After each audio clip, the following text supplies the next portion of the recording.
দিয়েছে দেবাংশু ভট্টাচার্য। কলকাতা শহর একটা গামলার মতো, এখানে জল জমবেই, গামলায় যদি জল জমে সেই গামলা ফুটো করে পাইপ লাগিয়ে নির্দিষ্ট জায়গায় দিয়ে গেলে সেই পাইপ দিয়ে গামলার জল বেরিয়ে চলে যাবে, তার জন্য দরকার একটা জল নিকাশি ব্যবস্থা।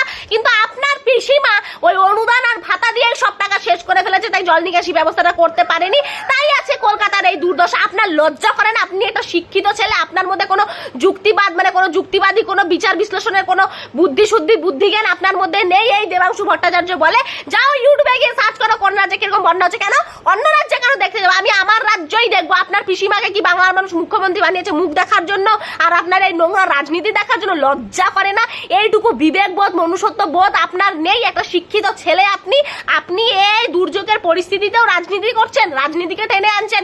এই নোংরা রাজনীতিটা বন্ধ করুন আর পিসিমার কাছে গিয়ে বলুন যে সামনে দুর্গাপূজা আসছে, কিভাবে কলকাতার মানুষকে বাঁচানো যায় এই দুর্যোগ থেকে, সেই চিন্তা ফার্স্ট প্রায়োরিটি আপনাদের এই বিষয়কে দেওয়া উচিত। তা না করে আপনারা আপনার বাড়ি খাওয়া না থাকলে কি আশেপাশের বাড়ি ঘুরে ঘুরে দেখেন খাওয়া আছে কি, তারা খেতে পারছে কি পাচ্ছে না, এই বলে নিজেকে সান্ত্বনা দেন। আর কত নিচে নামবেন, আর কত নোংরা রাজনীতি করবেন? এই পরিস্থিতিতেও মানুষ মরে যাচ্ছে, বন্যায় মানুষ মরে যাচ্ছে, এই পরিস্থিতিতেও এরা নোংরা রাজনীতি করবে, তবুও নিজেদের ভুল স্বীকার করবে না যে আমাদের ভুলের কারণে আমরা সঠিক ব্যবস্থা রাখতে পারিনি বলে আজকে কলকাতায় এরকম দুর্দশা। এই ভুল এরা স্বীকার করবে না। আর যদি আপনার পিসিমা ব্যবস্থা করতে না পারে তাহলে জান গিয়ে বলুন পদত্যাগ করতে, সহজ হিসেব। তারপর বাংলার মানুষ বুঝে নেবে, বাংলার মানুষ সিদ্ধান্ত নেবে, বিচার বিশ্লেষণ করবে কোনটা ভালো কোনটা মন্দ।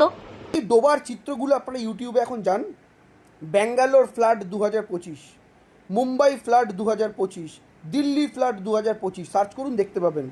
এখানে বাসের একটা চাকা ডোবা নিয়ে মাকুয়ার বিজেপির লোকজন ফেসবুকে ট্রোল করে লেখে ভেনিস হয়ে গেল গো ভেনিস, অথচ বাসের চাকার হাফ ডুবেছে।